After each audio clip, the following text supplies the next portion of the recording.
Every year we see many horses and riders killed or seriously injured on the roads just by people driving too close to them. Why does someone have to be so careful with horses? He was such a good and brave boy. In November he lost his life as a result of that collision. One simple bit of impatience or bad decision could mean the end of a life. You join me today with the police and the rural crime team on a live operation to see exactly what drivers are doing wrong. And also, we're going to learn some of the things that we can do as drivers to help keep horses and riders safe. So Owen, what do we as drivers need to bear in mind when passing horses on the road? So the main thing is to give as much time and space for passing the horse as possible. You want to be passing at no more than 10 miles an hour and a minimum of 2 meters away from that horse. But if you can give them more space than that, the more space the better, because if that horse is to spook for whatever reason, then the further you are away from it, the less chance there is of the horse damaging your car. It's clear to see everyone is happy to see the horses. I like horses. They're incredibly well trained and loved by their riders. Oh yes. That's a big horse, isn't it? It is a big horse. That's a baby horse. Okay. He's like, no. No, he definitely wants something to eat. He's definitely a hungry horse. We are about to meet someone who has directly been affected by an accident where a close pass went wrong. We spoke to PC Amy Huxtable, seen here in the orange, to find out what happened to her horse Rocky. Yeah, so this is police horse Gordon. He's currently in training with us in Avon and Somerset. He is my allocated horse. I'm a mounted officer, like I say, with Avon and Somerset. Today we're here in Devon and Cornwall doing a road safety operation. We're aiming to conduct some plainclothes patrols. As you can see, I'm not in my usual uniform, in the hopes that anybody that passes us as if we were normal members of the public rather than police officers. And obviously the aim is that everybody passes us safely and in line with the highway code, that being less than 10 miles an hour and with at least 2 meters of distance. But anybody that passes us and doesn't give us that speed or distance will be stopped by our colleagues further down the road and dealt with accordingly, either through education or enforcement as appropriate. So we're working in conjunction with the Rural Affairs team, the road safety team, and also the British Horse Society are here as well to help with education. I ride outside of work as well, and regularly get people past me too closely and too quickly on my own horse. But also very personal to me, in 2022 my police horse was hit by a car. Okay, my name's PC Amy Huxtable. I'm a mounted officer here in Avon and Somerset Constabulary. So in July 2022 I was on patrol. I was directed to patrol an area of Bristol known as Lee Woods. So it was quite an unusual patrol in that we were going to carry out a plainclothes patrol because we were looking for somebody who didn't want to be found.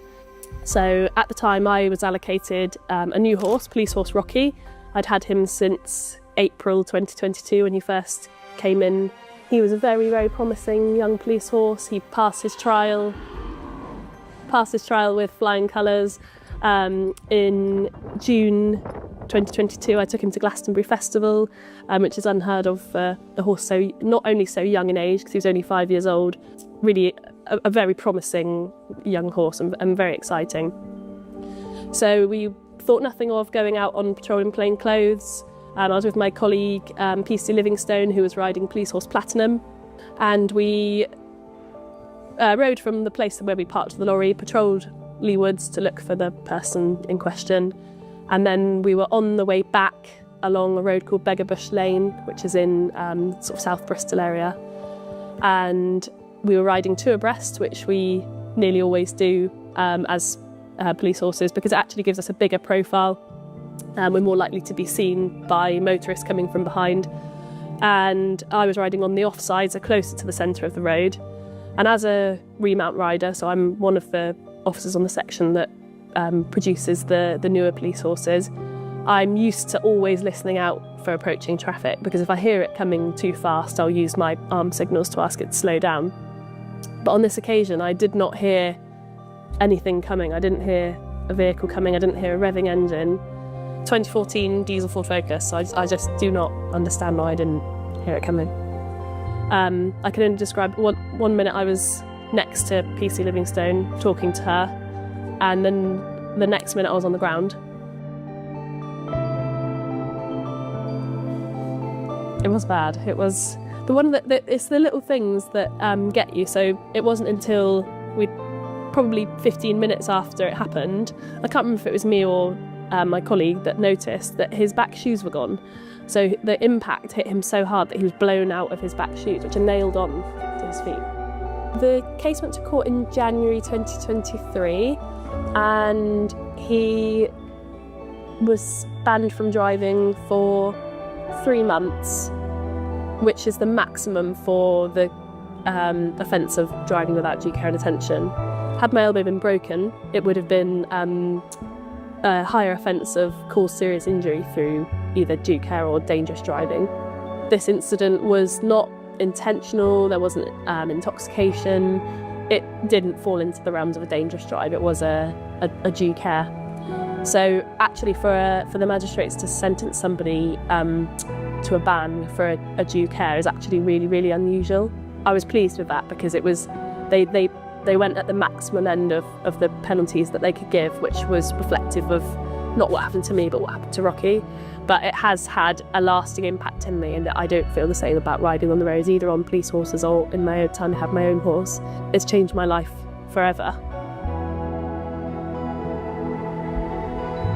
Rocky was described as heroically calm after he'd been struck in his left flank.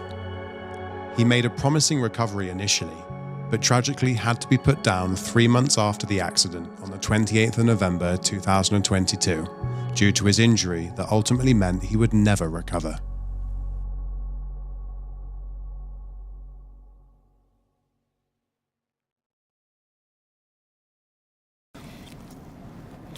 Yeah, okay, we've just dealt with somebody up in Moorbath. We'll turn around, come back again. Where are they? So we're outside of the pub that's on the corner. I think it's called the Toyman's Rest. If we wait here, is that okay? Yeah, that's fine. So when we're coming up behind the horses, we want to approach them as slowly as possible to give the rider time to see us and hopefully acknowledge our presence. Going past them, we give them as much space as possible, but no less than 2 metres. We have to give them at least 2 metres space, but if you can give them more space, then it's advisable to give them as much as you can. And then we don't want to be passing them at any more than 10 mile an hour. As slow as we can go, as wide as we can go is always the best action to take. But for me, I don't tend to go past the horse until I get an acknowledgement from the rider that it's time for me to go, because they know their horse, they know how their horse is going to react, and if they can just give you that little nod just to say, I know you're there, now's the time to go, or they might say, just hold on a minute and I will pull over to the left to allow you to pass, because they want you to pass as safely as possible as well, so it's in their interest to make sure that where you pass them is the safest place that it can be. And she had her phone in her right hand in the steering wheel, so it appeared to be texting or something. Whenever we do close pass, we always get mobile phone offences, whether it's with cyclists or the horses, because you've just got such a good vantage point looking into the vehicles.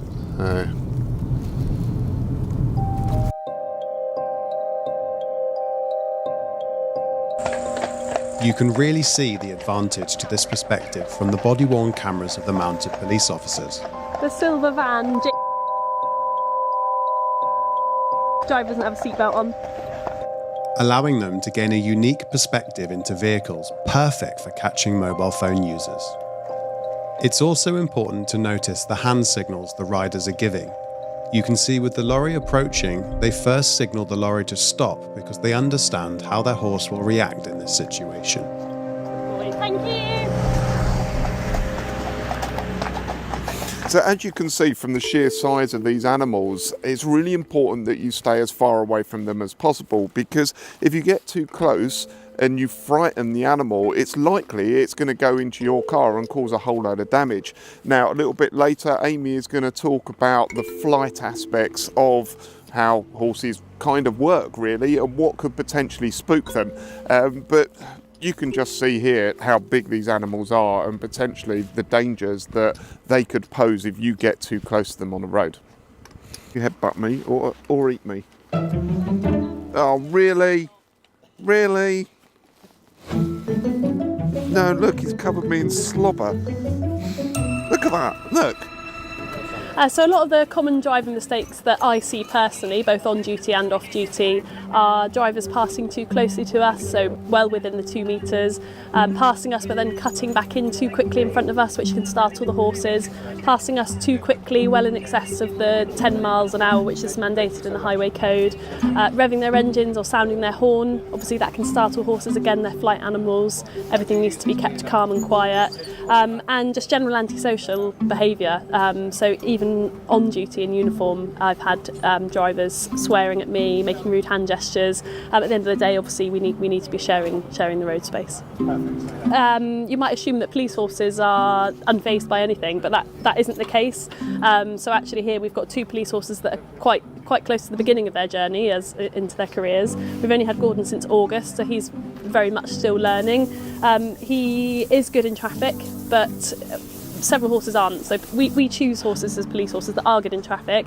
However, several horses that you might come across when you're driving on the roads won't be used to traffic, or they've had a bad experience with a particular type of vehicle, such as vans or tractors, which will mean that they hold on to that. Horses remember. If they've had a bad experience, they find it really hard to let go of, which is why that time and distance is so important, because if that horse reacts and goes sideways quickly, you need to make sure you're well out of the way in your car. It's the quickest way to dry it. You're going to take off in a minute.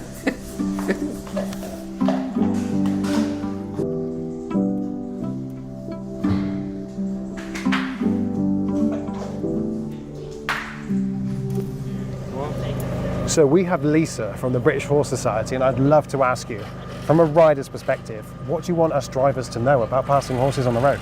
The external factors that you're in your sealed car with your radio on, your music up, you might be talking to your friends. You won't be able to see or hear the fact that over the hedge to the left of my horse is a herd of cows coming hurtling down the field, and I know that it's going to affect what my horse is doing. With the best will in the world, I want to stay out of your way, but I also know that that's going to impact them. So if I'm then telling you to slow down or to stop, or that I inadvertently move over before you reach me, is normally because there's an external factor that you maybe can't hear or see.